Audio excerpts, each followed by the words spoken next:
മാന്യ സദസ്സിന് നമസ്കാരം. ഇന്നിവിടെ നടക്കുന്ന പ്രോഗ്രാമിലേക്ക് ഒരു വിശിഷ്ട അതിഥിയെ ക്ഷണിച്ചിട്ടുണ്ട്. Mises Abraham.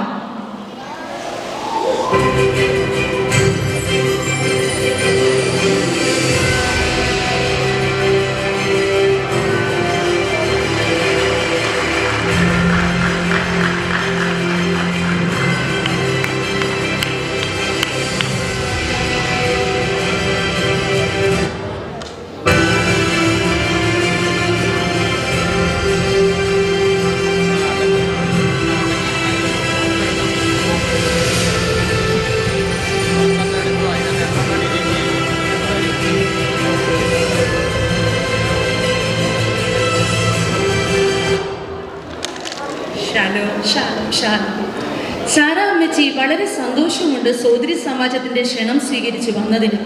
അമ്മച്ചിയെക്കുറിച്ച് ഞങ്ങൾ ഒരുപാട് കേട്ടിട്ടുണ്ട്, എന്നാൽ നേരിട്ട് കാണുന്നതിൽ അതിയായ സന്തോഷവുമുണ്ട്. എനിക്ക് വളരെ സന്തോഷമുണ്ട്. നിങ്ങളുടെ സന്തോഷത്തിൽ എനിക്കും പങ്കുചേരുവാൻ ദൈവം ഇടയാക്കിയത് ഞാൻ ദൈവത്തെ സ്തുതിക്കുന്നു. ഷാജി അപ്പൂസിയെക്കുറിച്ച് ഞാൻ ഒത്തിരി കേട്ടിട്ടുണ്ട്. എൻ്റെ ഓർമ്മ ശരിയാണെങ്കിൽ എൻ്റെ പേരുള്ള 3 കുഞ്ഞുങ്ങളില്ലേ ഈ ചർച്ചിൽ, അതിൽ ഒരാൾ പഠിച്ച് മിടുക്കിയായി എമിറേറ്റ്സിലൊക്കെ ജോലി ചെയ്യുന്നതെന്നൊക്കെ ഞാൻ അറിഞ്ഞിരുന്നു.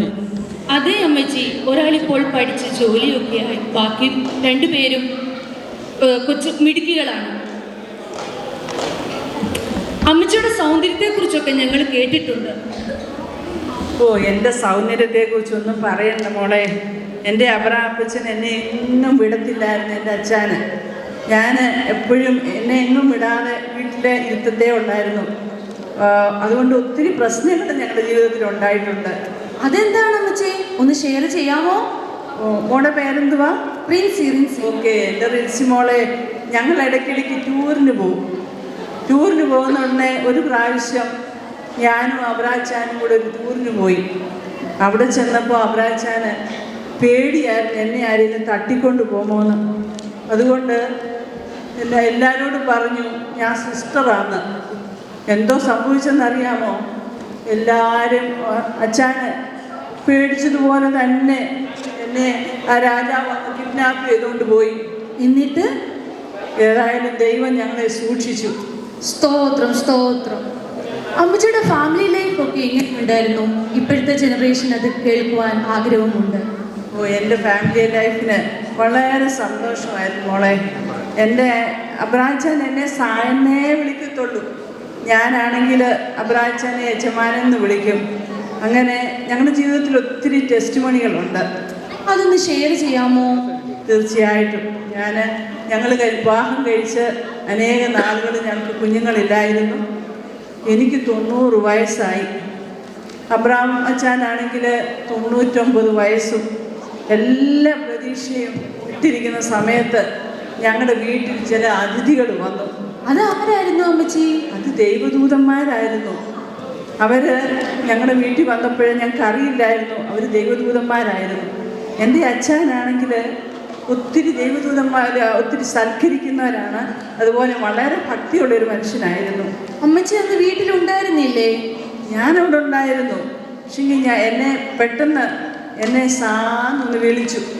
ഞാൻ എന്തോന്ന് വിളി കേട്ട് എൻ്റെ അടുക്കിലോട്ട് ഓടി വന്നിട്ട് പറയുക, ഇച്ചിരി ഇറച്ചിക്കറി ഉണ്ടാക്ക്, അവിടെ ആരെന്തൊക്കെ വന്നിട്ടുണ്ടെന്ന് അതിഥികൾ. അമ്മച്ചി ഉണ്ടാക്കി കൊടുത്തോ? ഞാൻ ഉണ്ടാക്കി കൊടുത്തു. എന്ത് ചെയ്യാൻ? കാരണം യജമാനനല്ലേ, അനുസരിച്ചില്ലെങ്കിലേ അത് അനുസരണയാണല്ലോ കുടുംബജീവിതത്തിൻ്റെ ഏറ്റവും വലിയ പ്രാധാന്യമായിട്ടുള്ളത്. മിടുക്കി അമ്മച്ചി തന്നെയാ. അച്ഛനും പറയും, അച്ഛൻ എപ്പോഴും എന്നോട് പറയും നീ മിടുക്കിയാണ്. എന്നിട്ട് അവർ കഴിച്ചോ? അവർ കഴിച്ചു. അവർ നല്ലതുപോലെ കഴിച്ചു. അത് കഴിഞ്ഞിട്ട് അബ്രഹാമച്ചനോട് അവർ പറയുക, അടുത്ത വർഷം ഈ സമയത്ത് സാധയ്ക്ക് കുഞ്ഞുണ്ടാകുന്നു. കുഞ്ഞോ? അമ്മച്ചി അത് വിശ്വസിച്ചോ?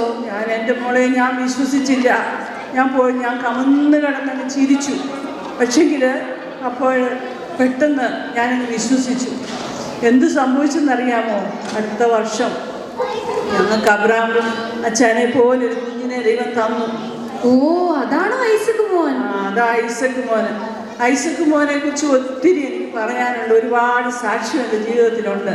ഇനി അമ്മച്ചി ഒത്തിരി ടെസ്റ്റ് മണി കേൾക്കുവാൻ ആഗ്രഹമുണ്ട്, പക്ഷേ സമയം ഇതിന് അനുവദിക്കുന്നില്ല. അമ്മച്ചിക്ക് ഷാർജ IPC സോദരി സമാജത്തിനോട് എന്താണ് പറയാനുള്ളത്? മക്കളെ, എനിക്ക് സോദരി സമാജത്തിനോട് എനിക്ക് പറയാനുള്ളത്, ദൈവം വിശ്വസ്തനാണ്.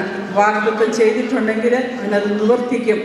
നമ്മുടെ ജീവിതത്തിൽ വാഗ്ദത്തം തന്നിട്ടുണ്ടെങ്കിൽ അതിൽ വിശ്വസിക്കുക. ദൈവത്തിൻ്റെ സമയമാകുമ്പോൾ ദൈവം അത് നിവർത്തിച്ചു തരും. അതുപോലെ നമ്മുടെ ജീവിതത്തിൻ്റെ പടകിലെ ചുക്കാൻ പിടിക്കുന്നത് നമ്മുടെ കർത്താവാണ്. ഓളങ്ങളും തിരമാലകളും ഒക്കെ നമ്മുടെ ജീവിതത്തിൽ വരുമ്പോൾ ആ ചുക്കാൻ പിടിക്കുന്ന കർത്താവിലേക്ക് ആശ്രയിച്ചാൽ മാത്രം മതി. അവനെല്ലാം ശാന്തമാക്കി നമ്മളെ അക്കരെ എത്തിക്കും. അതുവരെ നമ്മുടെ കൂടെ ഉണ്ട്. പക്ഷേ എല്ലാ ദിവസവും മക്കൾ എന്ത് ചെയ്യണമെന്ന് വെച്ചാൽ, എല്ലാ ദിവസവും ഓരോ കൃപയ്ക്ക് വേണ്ടി പ്രാർത്ഥിക്കണം. എൻ്റെ ദിൻസിമോളെ, എനിക്കൊരാഗ്രഹമുണ്ട്. എന്താണ് അമ്മച്ചിയെ? ഞാൻ അനേക പ്രയാസങ്ങൾ കഷ്ടതയിലൂടെയൊക്കെ കടന്നുപോയ വ്യക്തിയാണ്. ആ സമയത്തൊക്കെ എന്നെ ആശ്വസിപ്പിച്ചൊരു പാട്ടുണ്ട്, ശ്രീയേശുനാഥ സ്വർഗീയ രാജ എന്നുള്ള ആ പാട്ട്. അതെനിക്ക് സഹോദരിമാരോട് കൂടെ ഒന്നിച്ചൊന്ന് പാടി ആരാധിക്കണമെന്ന് എനിക്ക് ആഗ്രഹമുണ്ട്. അതിനെന്താ അമ്മച്ചിയെ, അവർ തീർച്ചയായിട്ടും പാടും. അമ്മച്ചി ഇത്രയും സമയം ഞങ്ങൾക്ക് വേണ്ടി ചെലവഴിച്ചതിന് വളരെയധികം നന്ദിയുണ്ട്. ഞങ്ങളുടെ അന്വേഷണം അബ്രഹാം അപ്പച്ചനോടൊന്ന് പറഞ്ഞേക്കണേ. തീർച്ചയായിട്ടും എന്നെ ഈ ഇതിലേക്ക് ക്ഷണിച്ച പാസ്റ്ററിനോടും സൺഡേ സ്കൂൾ ഹെഡ് മാസ്റ്ററോടും PEP സെക്രട്ടറിയോടും എല്ലാ കമ്മിറ്റി മെമ്പേഴ്സിനോടും ഞാൻ നന്ദിയുള്ളതാണ്. ഇനിയും അത് പ്രത്യേകിച്ച് വിമൻസ് ഫെലോഷിപ്പിൻ്റെ സെക്രട്ടറി ആയിരിക്കുന്ന സാലി ബിജുവിനോട് പ്രത്യേകം നന്ദി അറിയിക്കുന്നു. ഈ 2026 സഹോദരിമാർ ഒത്തൊരുമിച്ച് കൈകോർത്ത് പിടിച്ച് കർത്താവിൻ്റെ മഹത്വത്തിന് വേണ്ടി ഓരോന്ന് ചെയ്യുവാൻ ദൈവം ഇടയാക്കട്ടെ. അതുപോലെ അനേകർക്ക് വേണ്ടി ഇടിവിൽ നിന്ന് പ്രാർത്ഥിക്കുന്ന ഒരു പവർ ഹൗസായി ഈ 2026 നമ്മുടെ സഹോദരിമാരെ ആക്കി തീരട്ടെ എന്ന് ഞാൻ പ്രാർത്ഥിക്കുന്നു. ദൈവം അനുവദിച്ചാൽ അടുത്ത ലവ് ഫീസ്റ്റിന് ഞാനും അബ്രഹാം അച്ഛനും അച്ഛനും കൂടെ ഒന്നിച്ച് ഞങ്ങൾ വരുവാനായിട്ട് ആഗ്രഹിക്കുന്നു. തീർച്ചയായിട്ടും വരണം അമ്മച്ചി, തീർച്ചയായും. മാറാനാ വാ അമ്മച്ചി, നമുക്ക് പാട്ട് പാടാം. ഓക്കെ.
Told